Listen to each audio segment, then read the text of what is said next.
नमस्कार, स्वागत है आपका हिमाचल न्यूज़ एंड अपडेट्स में। चलिए शुरू करते हैं आज की कुछ बड़ी खबरें।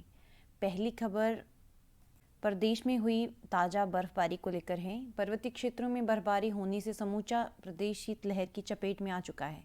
शुक्रवार को भरमौर डलहौजी में सीज़न की पहली बर्फबारी हुई, जबकि कुफरी, छतराड़ी और मनाली और इसके साथ साथ लाहौल स्पीति में भी हिमपात दर्ज किया गया। इसके अलावा धर्मशाला के नड्डी में भी सफ़ेद फाहे गिरे हैं।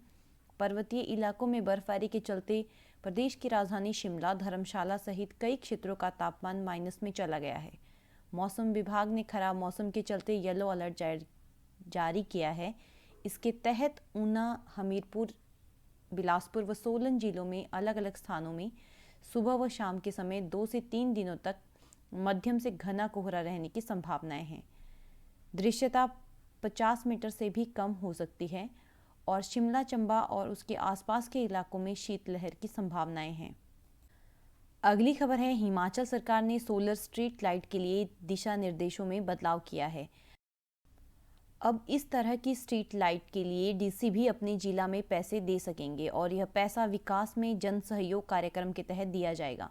राज्य के योजना विभाग ने सभी उपायुक्तों को इस बारे में निर्देश भेज दिए हैं, लेकिन यह पैसा स्ट्रीट लाइट के लिए ही होगा, यानी घरों में लगने वाली निजी स्ट्रीट लाइट के लिए नहीं दिया जाएगा।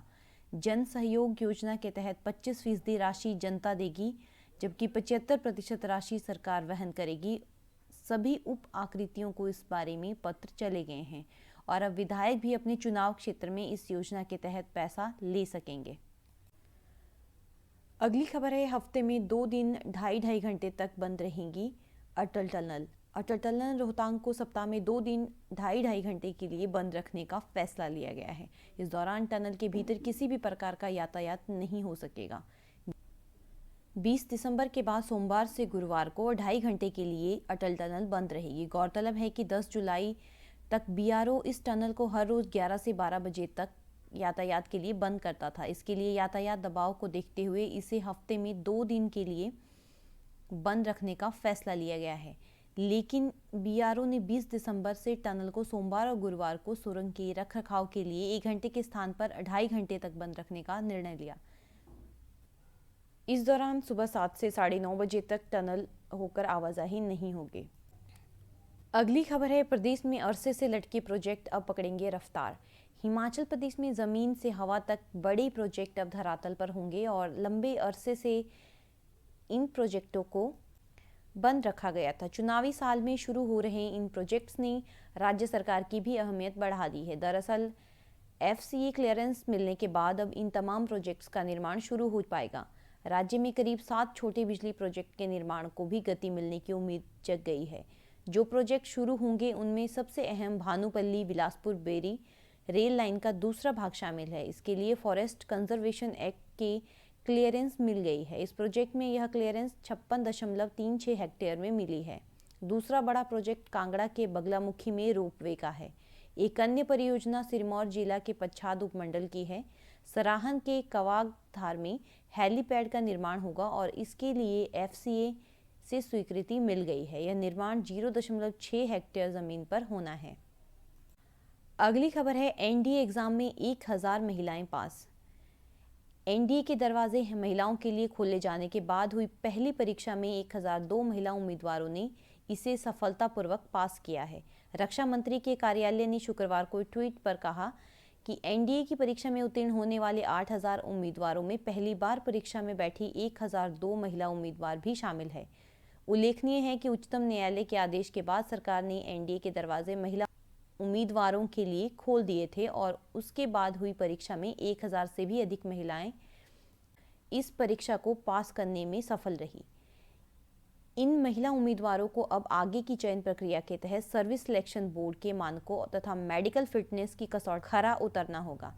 परीक्षा पास करने वाली 1002 महिला उम्मीदवारों में से केवल 19 को ही राष्ट्रीय रक्षा अकादमी में प्रशिक्षण के लिए चुना जाएगा। समूची चयन प्रक्रिया के आधार पर अगले कोर्स के लिए 400 उम्मीदवारों को चुना जाना है, जिनमें 19 स्थान महिलाओं के लिए रखे गए हैं।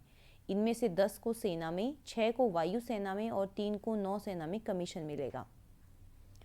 अगली खबर है, हिमाचल में वाहन प्रदूषण से ग्लेशियरों के तेजी से पिघलने का खतरा। हिमाचल प्रदेश के जनजातीय जिले लाहौल स्पीति में भले ही दिसंबर में बर्फबारी से 8 फीट तक बर्फ की मोटी चादर चढ़ गई हो, लेकिन बड़ी संख्या में आ रहे वाहनों के ब्लैक कार्बन से सैकड़ों वर्ष पुराने ग्लेशियरों के तेजी से पिघलने का खतरा भी बढ़ गया है।